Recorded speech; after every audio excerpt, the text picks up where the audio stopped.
శంకర్ గారు చెప్పండి, నేను టాలీవుడ్ డైరెక్టర్స్ అయితే కావచ్చు, హీరోస్ అయితే కావచ్చు, సో వీళ్ళందరూ కలిసి సీఎం రేవంత్ రెడ్డి గారిని అయితే కలిసి ఒక సుదీర్ఘమైనటువంటి ఒక చర్చలకు అయితే వచ్చినట్లయితే కనిపిస్తుంది. తమ్మారెడ్డి భరద్వాజ గారు ఎవరైతే ఉన్నారో ఆయన కూడా కొన్ని విమర్శలు అయితే చేయడం జరిగింది. సో దీన్ని ఏ విధంగా చూడొచ్చు మనం? చూడండి, తమ్మారెడ్డి గారు భరద్వాజ గారు చేసినటువంటి విమర్శలు ఏవైతేనో కాస్త సహేతుకమైనవని చెప్పవచ్చు. ఆయన చెప్పింది కరెక్టే, ఆయన అన్నది కూడా మనకు కరెక్టే. ఆయన తల దించుకోవాల్సిన పరిస్థితి తీసుకొచ్చారు అనేసి ఆయన పరోక్షంగా అటు అల్లు అర్జున్ గారిని టార్గెట్ చేస్తూ అన్న మాట కూడా మనం ఇక్కడ చూడవచ్చు. అదే విధంగా టాలీవుడ్ పెద్దలు కూడా ఆయన టార్గెట్ చేస్తూ మాట్లాడడం జరిగింది. ఇక్కడ మనము తలదించుకోవడం తలెత్తుకోవడం అన్న పరిస్థితి కాదు. ఇక్కడ మనం చూడాల్సింది ఏంటంటే చలనచిత్ర పరిశ్రమ ఎవరు అన్నా కాదన్నా కూడా హైదరాబాద్ లోనే ఉంది ప్రస్తుతం అయితే. వాళ్ళందరూ కూడా చలనచిత్ర పరిశ్రమలో ఎవరైతే పెద్ద హీరోలు కావచ్చు, ప్రొడ్యూసర్లు కావచ్చు, స్టూడియోలు కావచ్చు, అదే విధంగా చిన్న లైట్ బాయ్ నుంచి మొదలు పెడితే పైన ఉన్నటువంటి డైరెక్టర్ల వరకు అందరూ కూడా హైదరాబాద్ లో స్థిర నివాసం ఏర్పరచుకోవడం జరిగింది. అందుకని ఇక్కడ షూటింగ్స్ అనేవి పెద్ద ఎత్తున జరుగుతున్నాయి. అందుకని ఇక్కడ తెలంగాణ రాష్ట్ర ప్రభుత్వంతో వీరికి పెద్ద ఎత్తున అవసరాలు అయితే అన్ని రకాలుగా ఉంటాయి చలనచిత్ర పరిశ్రమకు. అందుకే వీళ్ళు అటు ప్రభుత్వాలు మారినప్పుడు కానీ, కొత్త ప్రభుత్వాలు వచ్చినప్పుడు కానీ, పాత ప్రభుత్వాలు వచ్చినప్పుడు ప్రభుత్వంతో సన్నిహితంగా ఉండేందుకు ఎక్కువగా ఆసక్తి చూపిస్తారనడంలో ఎలాంటి సందేహం లేదంటే స్పష్టంగా చెప్పవచ్చు. అంటే ఇప్పుడు సంక్రాంతికి అయితే 2-3 మూవీస్ అయితే రిలీజ్ అవుతున్నాయి. సో ఈ అల్లు అర్జున్ వ్యవహారం అనేది ఏదైతే ఉందో, బెనిఫిట్ షోస్ ఇలాంటివన్నీ క్యాన్సిల్ చేయడం జరిగింది.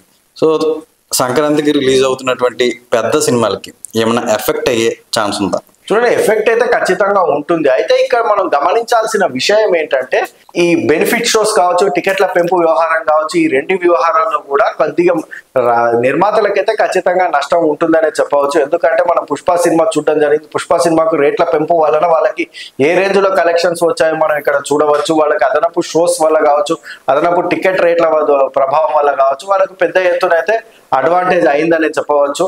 ముఖ్యంగా వాళ్ళ బడ్జెట్ ఏదైతే ఉంటుందో దాన్ని రికవరీ చేసుకోవడానికి మొదటి 2 రోజులు 3 రోజులు టికెట్ల పెంపు వల్ల వాళ్ళకి చాలా మేరకు రికవరీ అవుతుందని చెప్పవచ్చు. అయితే ఇక్కడ కొద్దిగా తెలుసుకోవాల్సిన మరొక అంశం ఏంటంటే, చిత్ర పరిశ్రమ కూడా అతిగా వీరు ఆశకు పడకుండా ప్రస్తుతం ఉన్న రేట్ల ద్వారా కూడా వాళ్ళు పెద్ద ఎత్తున ఆదాయం అయితే పొందే అవకాశం ఉంటుంది. ఎందుకంటే మనం ఒక ఎగ్జాంపుల్ గా మనం చెప్పవచ్చు. ఇటీవల ఒక థియేటర్ యజమాని ఆయన స్పష్టంగా చెప్తున్నారు, 1000 రూపాయల టికెట్ పెట్టడం వల్ల వాళ్ళ థియేటర్ కి రెగ్యులర్ గా హౌస్ఫుల్ అయితే వాళ్ళకి దాదాపు 17 లక్షల రూపాయల ఆదాయం వస్తుందంట మామూలుగా అయితే.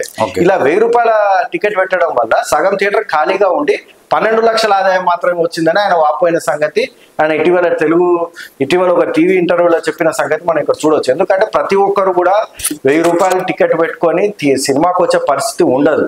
దాని బదులు మీరు మామూలుగా 200 రూపాయలు లేక 175 రూపాయలు పెట్టినట్లయితే థియేటర్లు నిండే పరిస్థితి అయితే ఉంటుందని స్పష్టంగా చెప్పవచ్చు. సో ఇప్పుడు సంక్రాంతికి డాకు మహారాజ్ మూవీ బాలకృష్ణది అయితే రిలీజ్ అవుతుంది.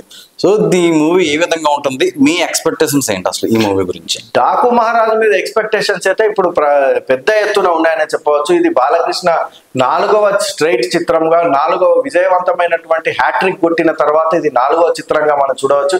మరి ఈ సినిమాలో ద్వారా ఈ సినిమా హిట్ అయితే మాత్రం హ్యాట్రిక్ కంటిన్యూ అవుతుందా కాదా అనేది అయితే ముందు తెలియాల్సి ఉంది. అయితే ఇప్పటి వరకు వస్తున్నటువంటి బజ్ ట్రెండ్స్ ప్రకారం చూసినట్లయితే సినిమా అవుట్ కాపీ అయితే చాలా అద్భుతంగా వచ్చిందని అయితే ప్రొడ్యూసర్ అదేవిధంగా డైరెక్టర్ అయితే చెప్పడం జరిగింది. ఇక దర్శకుడు బాబీ ట్రాక్ రికార్డ్ ప్రకారం చూసినట్టయితే అతను బ్యాక్ టు బ్యాక్ హిట్స్ కొట్టి ఉన్నాడని చెప్పవచ్చు.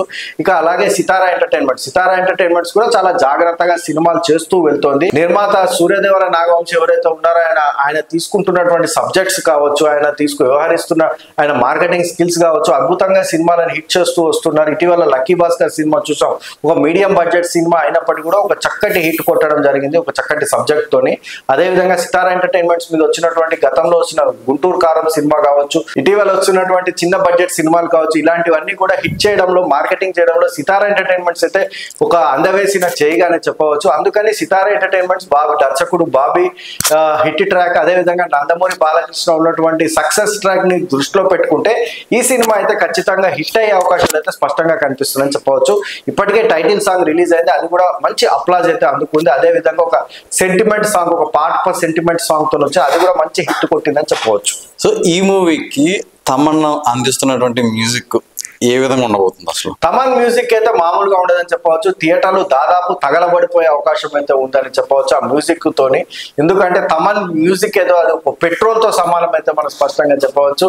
ఎందుకంటే అతను మ్యూజిక్ ప్లే అవుతున్నది చెప్పు థియేటర్లు తగలబడిపోతూనే ఉంటాయని మనం స్పష్టంగా చూసిన దాఖలాలు అయితే ఉన్నాయి. ఆయన మ్యూజిక్ తోనే సినిమాలు హిట్ అయ్యే పరిస్థితి కూడా ఏర్పడిందని చెప్పవచ్చు. ప్రస్తుత దశలో తమన్ కావచ్చు, అనిరుద్ధ్ కావచ్చు, వీరిద్దరి కాంబినేషన్ పడిందంటే మాత్రం ఖచ్చితంగా సినిమా హిట్ అయ్యే పరిస్థితి అయితే వచ్చేసిందని చెప్పవచ్చు. బ్యాక్గ్రౌండ్ తోనే హీరో ఎలివేషన్స్ తోనే ఆ ఆకాశానికి ఎత్తుతున్న తీరు ఏదైతే ఉందో అది చాలా వరకు టాలీవుడ్ చిత్ర పరిశ్రమలో ఆశ్చర్యపరుస్తుందని చెప్పవచ్చు.